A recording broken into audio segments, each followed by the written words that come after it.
Alors, je suis en bonne compagnie, je suis avec Serge Prudhomme. Nous avons vu votre oncle hier.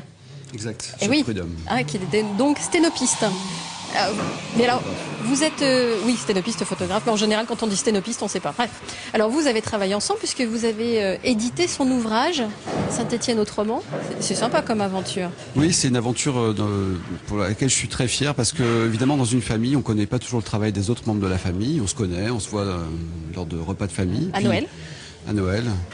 Et puis il se trouve que pour des raisons tout à fait pratiques, je cherchais un atelier et lui avait des enfants qui étaient partis de la maison. Il m'a proposé une pièce, donc je me suis installé et de là j'ai commencé à regarder son travail un peu autrement puisque je le voyais travailler quotidiennement. Et du coup, l'idée d'un livre s'est imposée assez vite. J'en ai parlé avec mes deux compères et ils étaient aussi emballés que moi parce que il en a parlé mieux que moi, je ne vais pas revenir dessus, mais voilà, c'était important de faire ce livre-là à ce moment-là pour lui et aussi pour le sténopé en général. Et pourtant, c'est pas votre fond de commerce, si on peut appeler les choses comme ça. Vous êtes illustrateur, vous êtes auteur de bande dessinée, vous avez travaillé avec des grandes maisons d'édition et nombreuses, comme, alors je lis, j'ai mes pompes, Magnard, Bayard, J'ai lu Jeunesse, Couchoulou, c'est ça, Lito. Et vous avez créé, avec deux compères qui sont également illustrateurs, votre propre maison d'édition. On voit effectivement tous les ouvrages qui sont devant nous. Pourquoi est-ce que vous avez eu envie de sauter le pas et de devenir aussi éditeur ? Je dirais que c'est deux aventures différentes. Moi, j'ai une position très confortable en tant qu'auteur dans les maisons d'édition que vous avez citées. Et à un moment donné, avec les amis avec qui j'ai fondé Jargy, on a eu envie de franchir le pas pour des raisons tout à fait anecdotiques. C'est-à-dire qu'on avait des projets. C'était des projets compliqués d'illustration pour adultes. On savait qu'ils intéresseraient que moyennement finalement une maison d'édition classique.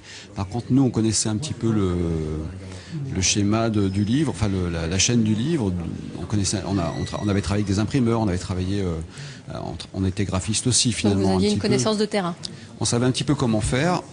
On a découvert un peu au fur et à mesure, mais on s'est lancé comme ça en se disant on va faire 2 livres, on verra si on en fait d'autres après. Voilà. Et pof, vous en avez fait plein après.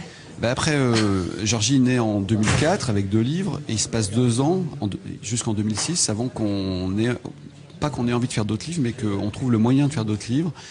Entre-temps, on a compris comment le système fonctionnait et on a un peu trouvé notre place aussi dans ce système-là. Alors, avec un objectif qui est très important pour vous, c'est que l'auteur et le libraire, c'est-à-dire les 2 acteurs qui sont en bout de chaîne et les 2 acteurs les plus importants dans la chaîne du livre, soient rémunérés à leur juste travail. Parce qu'il faut le dire, les auteurs sont rémunérés à combien de pourcentage ? C'est variable.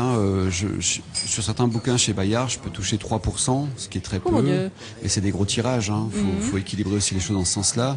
Ça peut aller jusqu'à 12%.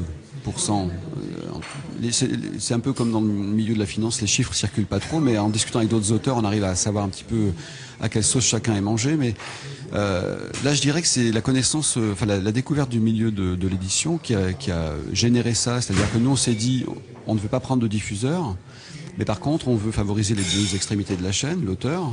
Sans lui, il n'y a pas de livre. Et le libraire, parce qu'il fait un vrai travail, en tout cas le libraire indépendant, j'entends. C'est vrai que je ne l'ai pas précisé, mais on travaille qu'avec des librairies indépendantes.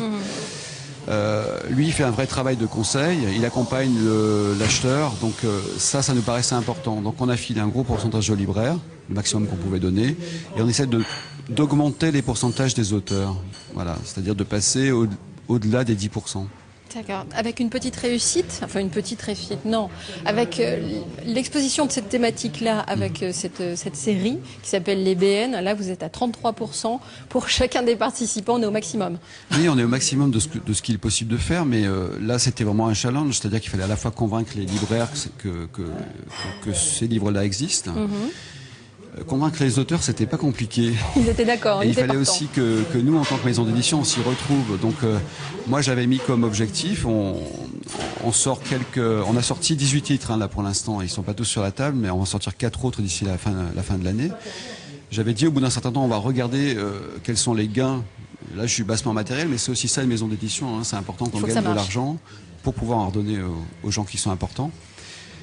On s'est rendu compte que oui, ça marchait, voilà, ça marche pas beaucoup, c'est des petits tirages, on tire à 500 exemplaires chaque BN. On a retiré d'ailleurs celui-ci et celui-ci, si je peux me permettre, voilà, les deux les 2 qui ont été retirés l'année passée. Donc ça veut dire que ça marche vraiment et qu'on peut imposer un système un peu différent. Donc ça veut dire que la démonstration est juste. Voilà, On peut vivre de son travail. 33% pour l'auteur, 33% pour le libraire, 33% pour la maison d'édition. Bon, et malgré ce militantisme actif, vous trouvez encore le temps d'être vous-même auteur. Là, c'est vous, là, moi, je ne vous ai pas montré, mais vous vous appelez Deloupi, normalement. Hop, c'est le monsieur ici. Oui, alors moi je tiens à dire aussi vraiment que je suis pas tout seul, hein, on est 3, donc on se passe le relais quand il y a besoin. On a des capacités différentes tous les 3, Michel Jacquet, Alain Brechbuhl. Alain Brechbuhl s'occupe beaucoup de tout ce qui est maquette, enveloppe du livre, voilà, graphisme et tout ça. Avec Michel, on s'occupe beaucoup de promouvoir la maison d'édition. Michel s'occupe des envois, par exemple, ce qui est un gros poste puisqu'on n'a pas. Donc vous vous serrez les coudes à tous les 3. Voilà, on se relaie quand il y a besoin. Bien. Eh bien, longue vie à Jargil alors. Merci beaucoup. Merci à vous.